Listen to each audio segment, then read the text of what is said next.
अवांजी समातुन ताईं radio voice of Sindh London.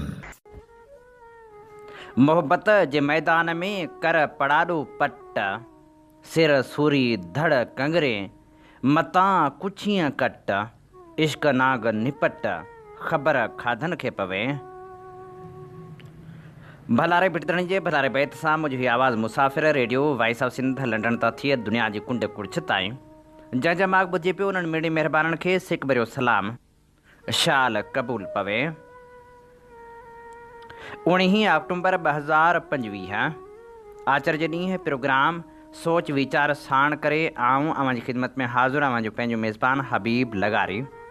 Programme जी शुरूआति में अवल इहा ई दुआ त शाल जितो हुजो सुख सलामती सां हुजो, कॾहिं बि ॾुखियो ॾींहुं न ॾिसो ऐं कॾहिं बि अवां जूं मुर्कूं मेरूं न थियनि। दुनिया जी कुंड कुड़छ में जिते बि रहो सिंध लाइ, सिंध वासियुनि लाइ ऐं दुनिया जे मज़लूम माण्हुनि लाइ जाखोड़ींदा रहो। शाल अव्हांजा ख़्वाब तइबीरनि सां लाऊं लही सघनि। पाण इहो बि ॼाणूं था त सिंध जी ज़मीन सरकार जी न पर सिंधी क़ौम जी आहे। पर हाणे जॾहिं अफ़गान पनाहगीर उनखे ख़ाली करे रहिया आहिनि त को तरीक़ेकार हुजणु खपे त जीअं बेज़मीन ऐं बेघर माण्हुनि खे उहा ज़मीन मिली सघे। पर सभ खां वॾी ऐं अहम ॻाल्हि इहा आहे त पहिरें मरहले में असांखे अफ़गान पनाहगीरनि मां जान छॾाइणी पवंदी। जेकॾहिं हींअर साईं पाण ज़मीननि वारे मामले ते उलझी पियासीं त पोइ अफ़गानी कंहिं बि सूरत में सिंध मां निकाल थी न सघंदा। पहिरियों टारगेट असांजो सिंध मां अफ़गाननि जे निकाले हुजणु खपे। असीं पंहिंजे पंहिंजे हिसे जो किरदारु अदा करियूं त जीअं अफ़गान पनाहगीर पंहिंजे वतन यानी अफ़गानिस्तान वापसि वञी सघनि। इहो बि सच आहे त सिंध खे अफ़गाननि का बि तरक़ी न वठराई आहे। असांखे हीरोन ऐं हथियारनि जहिड़ा मर्ज़ ॻिची में विधा आहिनि। अफ़गानी न सिर्फ़ु अमन लाइ ख़तरो आहिनि, पर हू अहिड़ा वहशी आहिनि जेके दरिंदगी जा अहिड़ा वाक़िया कंदा रहिया आहिनि जिन ते उन्हनि खे सज़ाऊं कॾहिं बि न आहिनि मिलियूं। सिंध वासी त शुरू खां वठी रड़ियूं कंदा पिया आया त अफ़गान पनाहगीरनि खे निकाली ॾिनी वञे, पर सदाईं इस्टेब्लिशमेंट खेनि झोली में विहारींदी रही।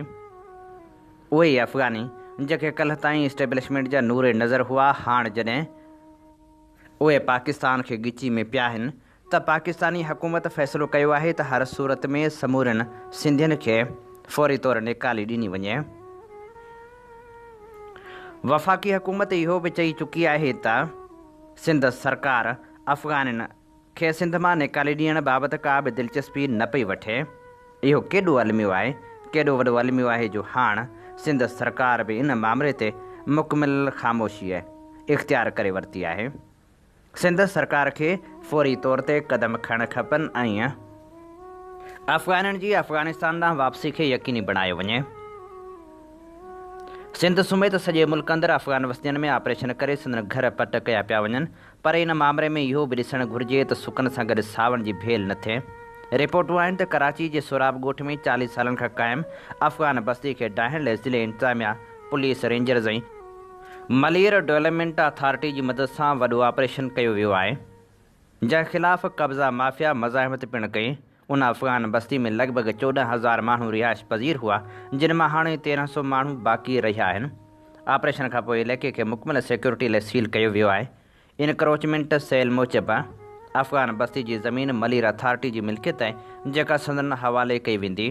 होॾां अफ़गान बस्ती बिल्डोज़ करण वारे ऑपरेशन ऐं पोइ वारी अॻु भराई बाबति अवामी राज तहरीक जे सरबराह सैयद ख़लील अहमद शाह ऐं ॿियनि हिकु प्रेस कॉन्फ्रेंस कंदे चयो आहे त अफ़गान बस्ती ख़ाली थियण बैदि जॾहिं सिंध सरकार खे ख़बर पई त उते सिंधी माण्हू आबाद थी रहिया आहिनि त पुलिस तॾहिं ऑपरेशन कयो ऐं वार्निंग ॾियण बजाए ॻोठ में वेठल औरतुनि खे ॿाहिरि कढियो वियो। मज़ाहिम ते पुलिस तशदुद पिणु कयो। जंहिं इलाइक़नि में सिंधी आबाद थियण जी कोशिशि करे रहिया आहिनि, सिर्फ़ु उते कार्रवायूं कयूं पियूं वञनि। हाणे बि कराची जी मदीना कॉलोनी, मच्छर कॉलोनी समेत मुख़्तलिफ़ हंधनि ते अफ़गाननि जूं गैर क़ानूनी वसंदियूं आहिनि, पर सिंध सरकार उन्हनि ख़िलाफ़ का बि कार्रवाई करण लाइ तयार ई नाहे। रेवेन्यू जे क़ानून मूजिबि मक़ामी माण्हू कंहिं बि सरकारी ज़मीन ते पंहिंजो घर या ॻोठ ठाहे सघे थो ऐं पोइ रेवेन्यू डिपार्टमेंट उनखे उनजो क़ानूनी मालिकाणो हक़ ॾियण जो पाबंद हूंदो आहे।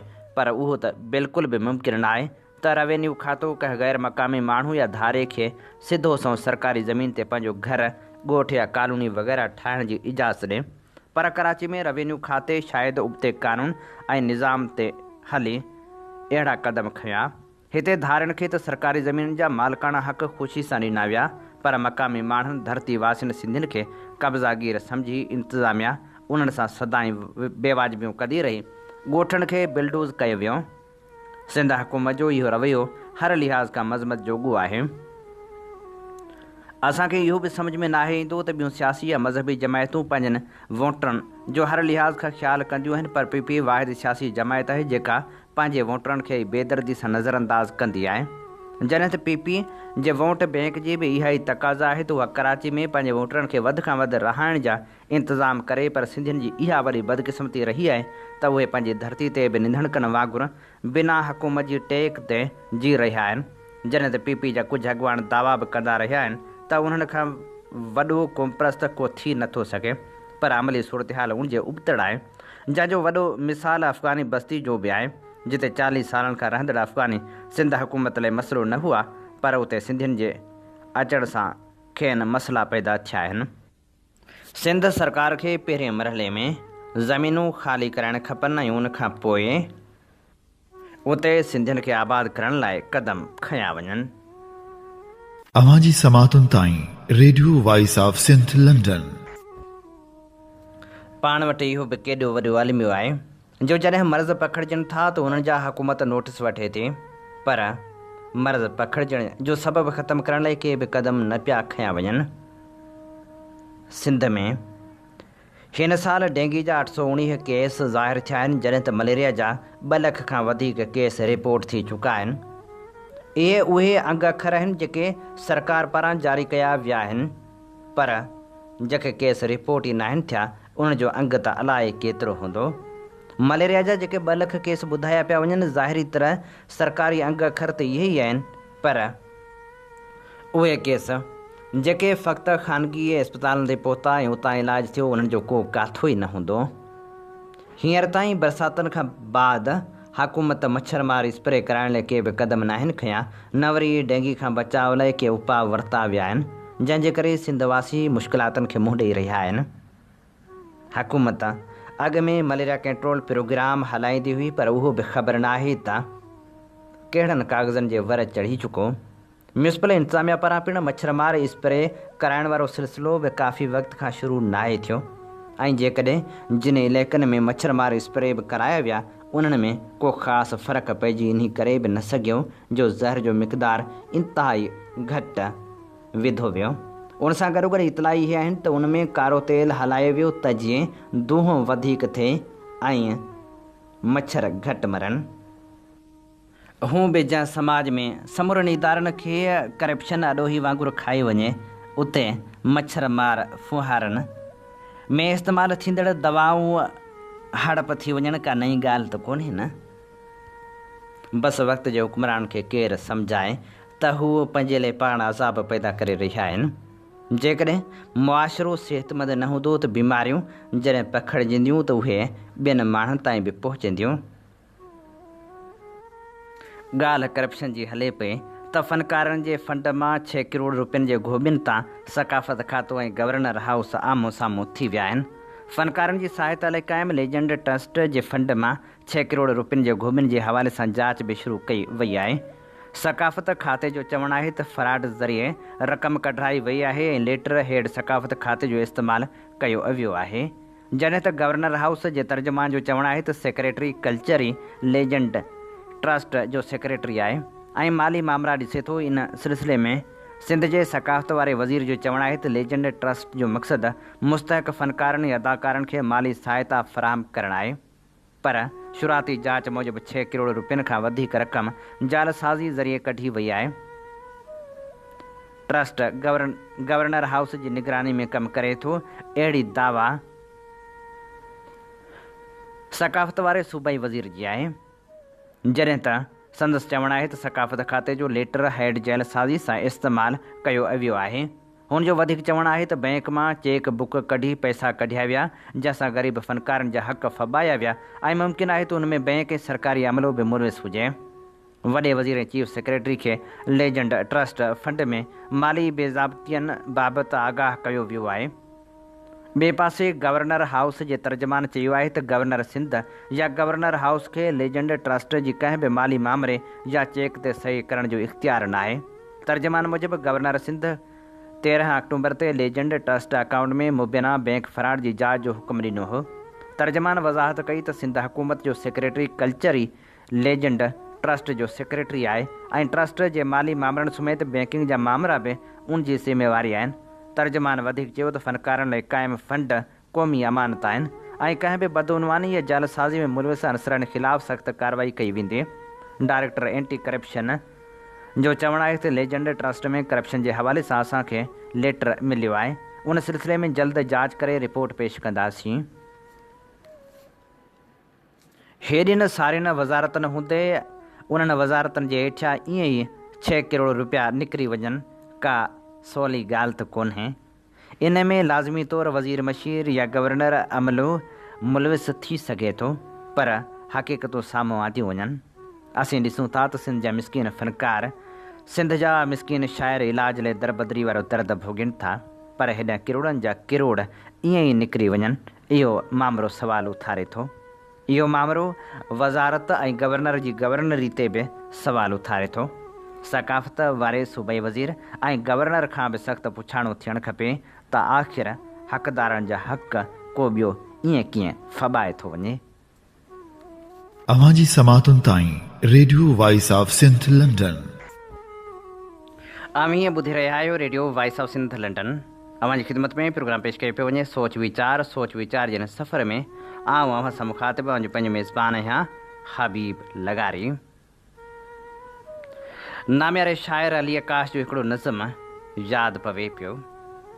अली आकाश लिखियो हो, तूं अलाए किथे अॼु असां खां परे, तूं अलाए किथे अॼु असां खां परे, पंहिंजे जोबन जा नायाब रोशन अमुल प्यार मां कंहिं मथां पल घोरी पई, विसरजी दीप जी वट सोरी पई ऐं असां हिजर जी हिन अकेली अंधेरी डिघी राति में अधे रफ़्ता जे तारनि खे छेड़ियूं पिया, पाण मेड़ियूं पिया।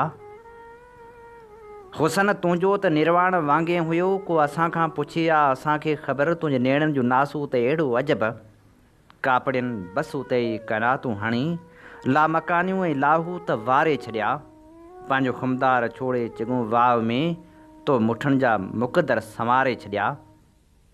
बाह लोॾे जॾहिं तूं हले नाज़ सां, दड़ दरियाह दिलि में छुपाए छॾिया, शोख छोलियुनि छड़ियूं शादमाना छॾिया, नरम गुफ़्तार तुंहिंजी तदारख बणी, तो अघनि लाइ जीअण जा बहाना छॾिया।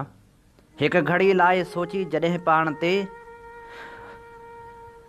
वज ॾिसी रेशमी ताकियनि वागियां, ॿिनि जहाननि जा इसरार खुलंदा विया, तुंहिंजे मलबूस जी महक जीअं उथी कुल खुदाई मथां खेप घुलंदा विया, तुंहिंजे ॿाहनि जे ॻोल्हाइनि लही सिकी संग तराशा बि सीना सटींदा विया, आरज़ो लब मथे रंग रीझल ॾिसी पाण महरूम सम्झी मुसवर मुआ, तुंहिंजे टहकनि संदा पार पधरा ईअं ॼण त भड़को ॾेई कंहिं अङण तां मालिक कबूतर उॾिया, तुंहिंजी खारी जे तिर ते नज़र जंहिं विधी त अदम जा उका पंध पूरा कया, नैण बूटे जॾहिं तो सुम्हण जी कई, रंग माड़ी अज़ल जी बि वेही खुली, निंड मां तूं उथी जीअं आरस भॻो, निंड मां तो उथी जीअं आरस भॻो, हिन जहां जा खदो ख़ाल ॿीहर ठहिया, हा मगर छा चऊं से अदाऊं इशारा जवानी निखार, हाय जिन तां कजनि ज़िंदगानियूं निसार, पल बि तिन खां सिवा कीअं पंहिंजी सरे, पर अलाए किथे तूं असां खां परे,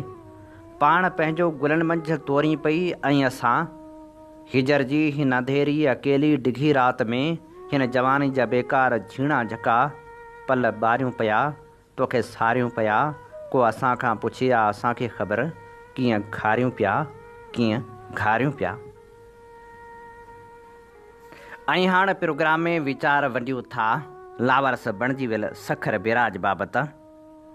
लावारस बणिजी वियल सखर बेराज जे उनवान हेठि नाम्यारो लेखक ग़ुलाम हुसैन लगारी लिखे थो, सिंध जे ॿिनि खातनि जियां आपाशी खातो बि पंहिंजी अफ़ाजत वञाए वेठो आहे, जंहिंखे करप्ट ऐं नाहिल इंजीनियरनि ऐं कामरनि यरगमाल बणाए छॾियो आहे। संदन पंहिंजी धरती खाते ऐं पेशे सां का बि वफ़ादारी नज़र अचे थी जंहिंसां सम्झी सघिजे त उहे बेराज खे तबाही खां बचाइण लाइ का संजीदा कोशिश कंदा। हिन वक़्त ताईं आपाशी खाते जा इंजीनियर कामोरा आवाम जे टैक्स ऐं फलाह लाइ खयल कर्ज़नि मां अरबें रुपयनि जा नवां मनसूबा ठाहे सखर बेराज जी बहाली जे नाले ते करप्शन कंदा रहिया आहिनि। उहे सियासी भोतारनि जा मुंशी बणिजी पंहिंजो पाण बि अरबें रुपयनि जूं मिल्कियतूं ठाहे वेठा आहिनि, पर सिंध जे हिन इंतिहाई अहम बेराज लाइ खेनि को बि ओनो न आहे। नतीजो इहो निकितो आहे त सिंध जा केनाल ऐं शाख़ूं पाणी जी सख़्तु खोट सबबि वक़्तु सिर फसल पोखिजी नथा सघिजनि। सखर बेराज ऐं सिंध जे आपाशी निज़ाम खे सोना आना ॾींदड़ कुकड़ सम्झनि था।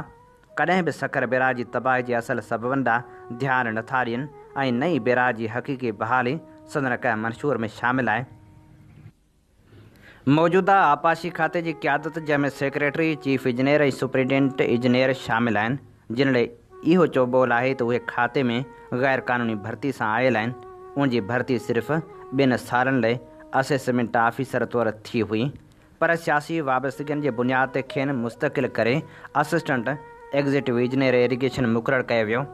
सियासी वफ़ादारी सबबि आपाशी खातो अॼु तबाह हालत में आहे।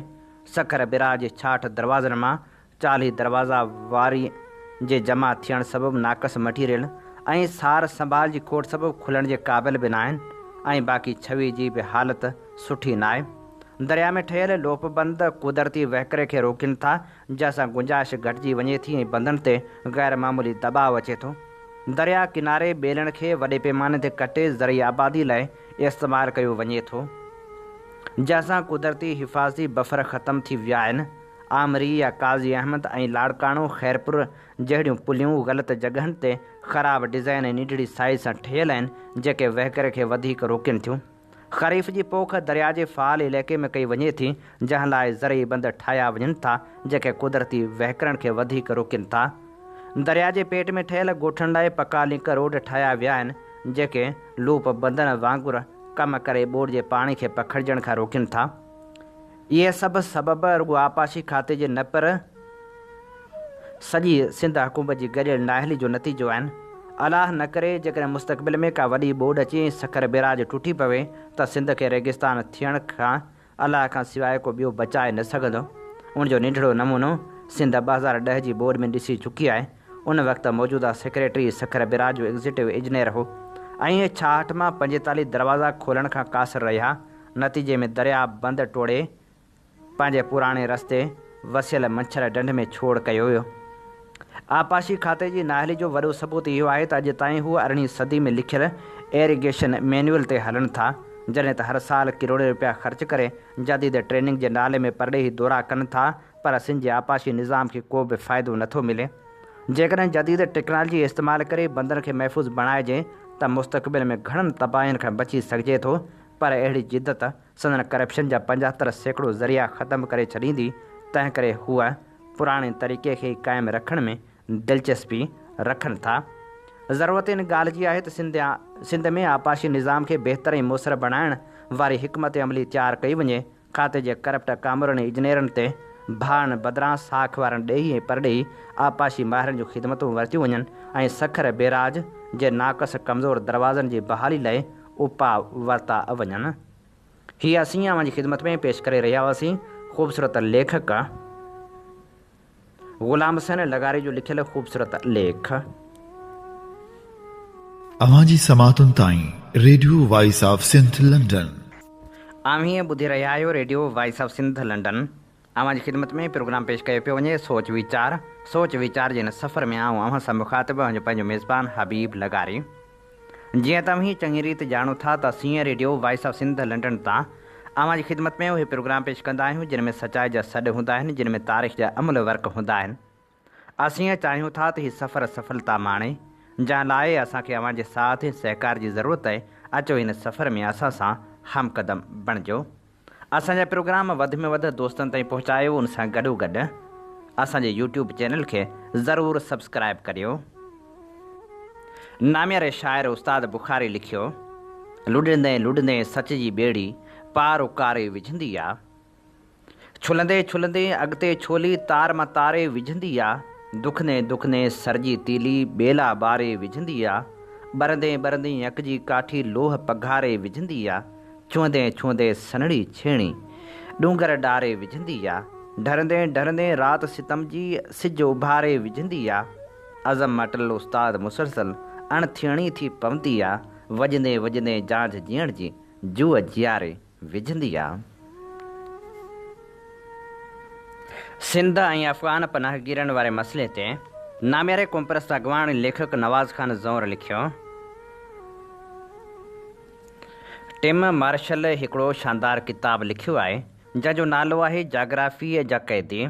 किताबु रूस वारे जाग्राफ़ियाई ख़िते खां शुरू थिए थो ऐं रिढ़ंदो सॼी दुनिया जा अहमियत भरिया मुल्क ऐं माॻ फिरी थो अचे। क़ौमनि ऐं मुल्कनि जी ज़िंदगी में जाग्राफ़ी जो कहिड़ो किरदारु आहे ऐं उहा कीअं क़ौमनि जे लाइ हिकु वक़्तु रुकावट ऐं बचाव वारा किरदार निभाए थी। किताब में उन सवाल जे जवाब खे छूंदे मुख़्तलिफ़ क़ौमनि ऐं मुल्कनि जे बारे में लिखियो वियो आहे।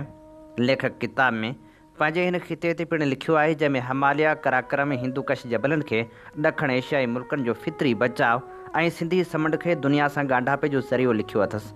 हुन ॿियो किताबु वरी जाग्राफ़ी जी ताक़त पावर ऑफ जियोग्राफ़ीअ जे नाले सां पिणु लिखियो आहे, जंहिंमें क़ौमनि ऐं मुल्कनि जी जाग्राफ़ियाई बीहकनि जा संदनि लाइ आंदल सियासी मुआशी फ़ाइदा फ़ौजी लाभ ऐं ताक़त असर ऐं इख़्तियार जा रिपियल कड़ा मिठा ॻड़ ॻणाया आहिनि।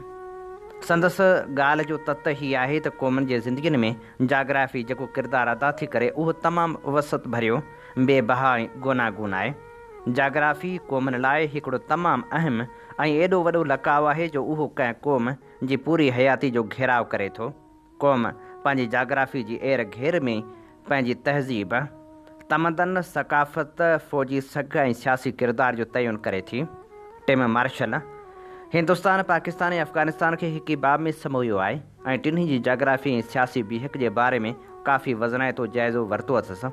हूअ जाग्राफ़ी जा क़ैदी में लिखे थो, उहो जाग्राफ़ी जो हुकुम आहे त पाकिस्तान अफ़गानिस्तान जे अंदरि अटकियल हुजे ऐं अहिड़ी रीति इंडिया बि। किताब जो ही बाब पढ़ंदे मूंखे बारहा मौलाना उबैदुल्ला सिंधी यादि आयो। तंहिं दौर में गॾियल हिंदुस्तान अंदरि केतिराई बसीरत अफ़रोज़ आलिम अकाबर ऐं सियासतकार मौजूदु हुआ, पर केर बि फ़हम बसीरत ऐं दूर अंदेशी में मौलाना उबैदुल्ला सिंधी जे मट न हो। मौलाना सिंधी 40 वारे ॾहाके जे आगाज़ में चयो हो त हिंदुस्तान जे उत्तर ओलह वारनि मुस्लिम अक्सरियती ख़ितनि खे गॾाए जंहिं इस्लामी ममलकत ठाहिण जी ॻाल्हि कई पई वञे उहा अमल में अचण साण सभ खां ख़तरनाक असर पाड़ेसरी मुस्लमान मुल्क अफ़गानिस्तान ते पवंदो ऐं उहो मुस्तक़बिल में आलमी ताक़तनि जी वेड़ जो आखाड़ो बणिजी वेंदो।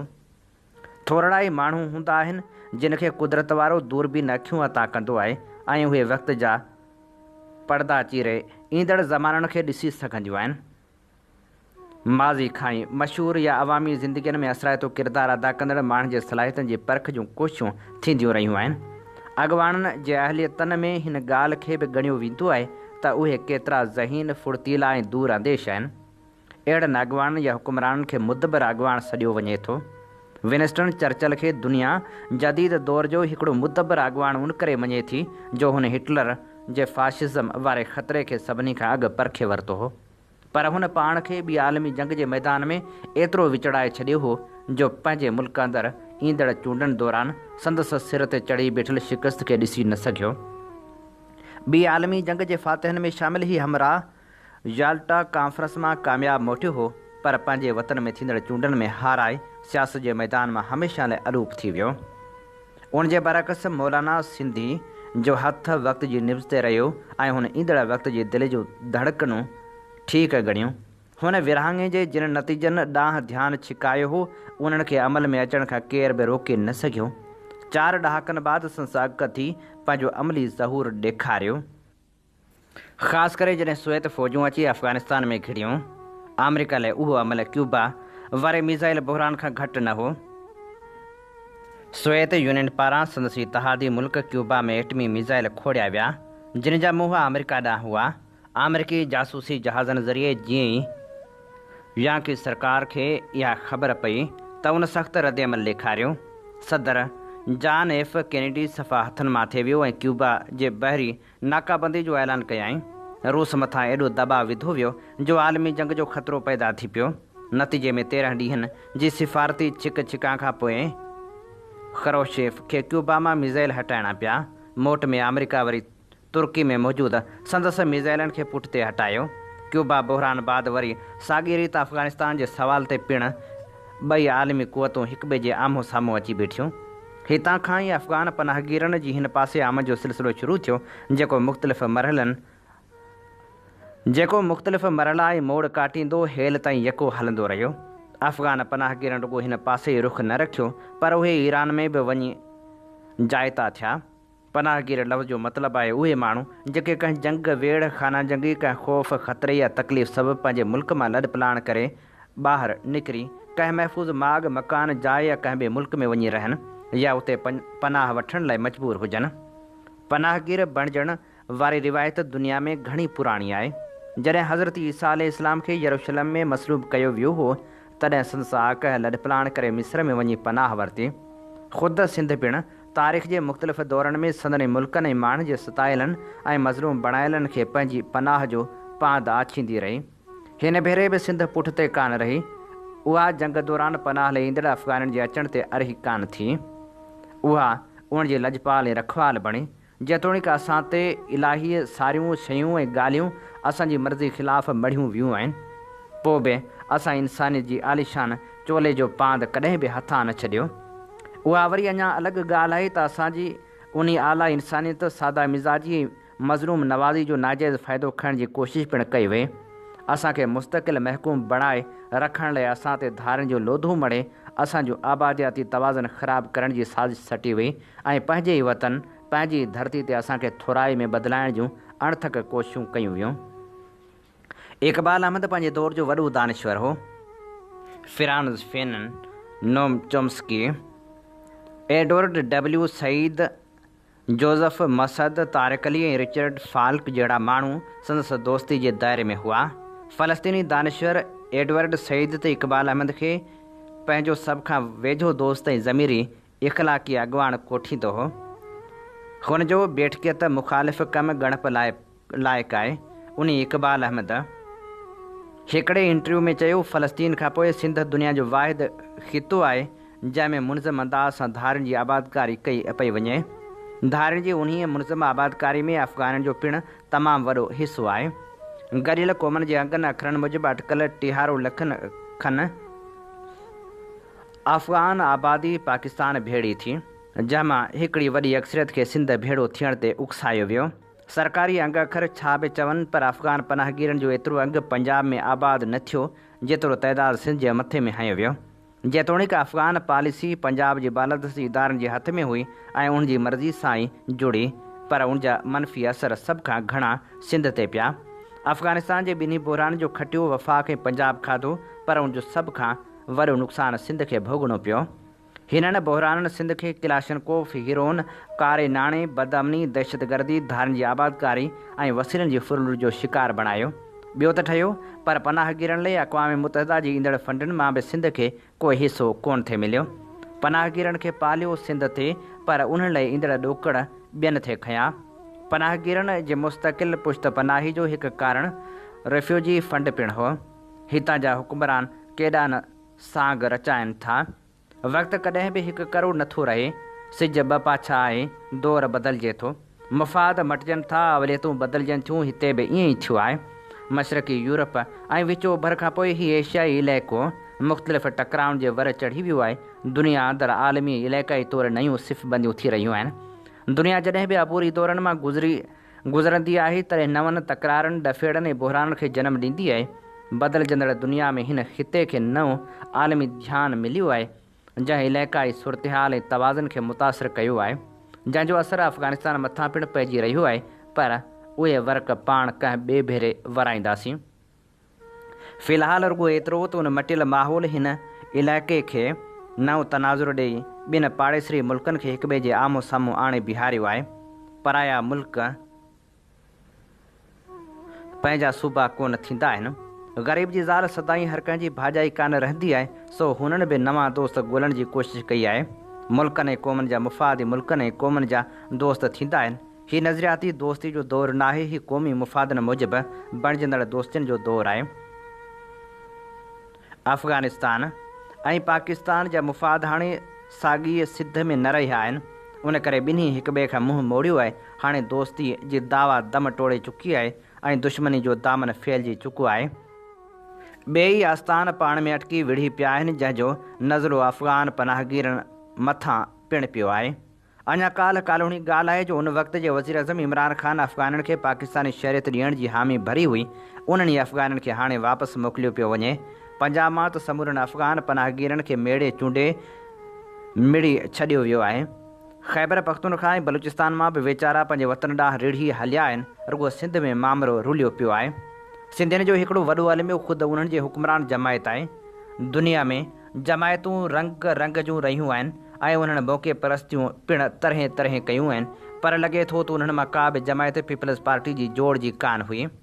पीपल्स पार्टी कंहिं बि वफ़ाक़ी, कंहिं बि बैनल सूबाई या बैनल क़ौमी मामले में सिंधी क़ौम जी भर नथी खणे। लोक लॾण ते चरी अॾण ते जे मस्ताक सॼो मुल्क अफ़गान पनाहगीरनि खे संदन ॾेह वापसि रवानो पियो करे, पर सिंध हुकूमत खे तरसाइण लाइ नित नवां बहाना करे रही आहे। सिंध में ॾेई वठी सिर्फ़ु हिकिड़ी अफ़गान बस्ती कराची जे उतरें बाईपास ते ख़ाली कराई वई आहे, जिते बि बस्ती जी चोथे हिसे ते अञा अफ़गानी मौजूदु आहिनि। उनखां सवाइ बि कराची में अफ़गान पनाहगीरनि जूं कई वसंदियूं, जिन में अञा कंहिं अहलकार पेर ई न पातो आहे। सवाइ उन हिकिड़ी अफ़गान बस्ती जे बाक़ी जिथे किथे अफ़गानी सुख सां वेठा आहिनि। सिंधूअ जी साहिली पट्टी ते छछ जहान ख़ान खां वठी उत्तर सिंध में ख़ानगढ़ ताईं हंधे माॻे अफ़गानी पनाहगीरनि जा देरा आहिनि, जिन खां सिंध हुकूमत अखियूं बंदि करे वेठी आहे। उनजो हिकु सबबु हीअ आहे त पीपल्स पार्टी अफ़गाननि, पठाननि, बिहारियुनि, बंगालियुनि, बर्मियुनि ऐं रोहिंग्यनि समेत भांत भांत जे धारियुनि खे पंहिंजो इतिहादी वोटर थी सम्झे।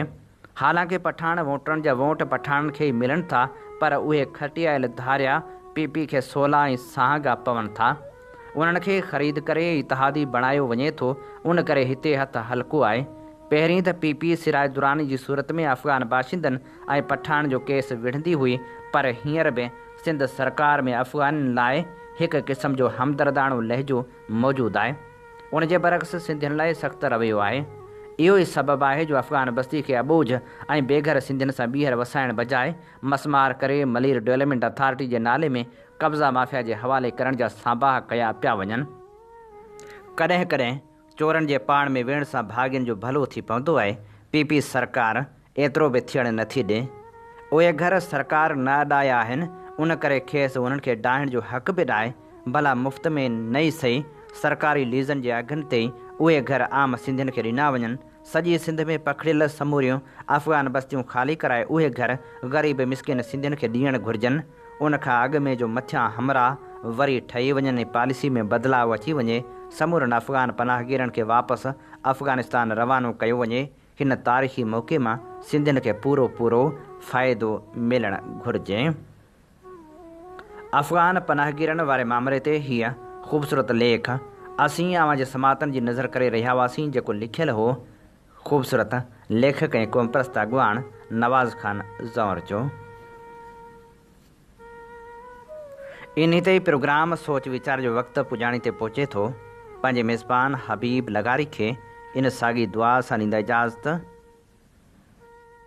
वसे भिट तुंहिंजी भलारा सदा, सदा देस परदेस सारा वसन। कॾहिं सींद सिंजी न मेरी थिए, कॾहिं मोड़ कंहिंजा न मुरझाइजनि। अवां जी समातुनि ताईं radio voice of Sindh London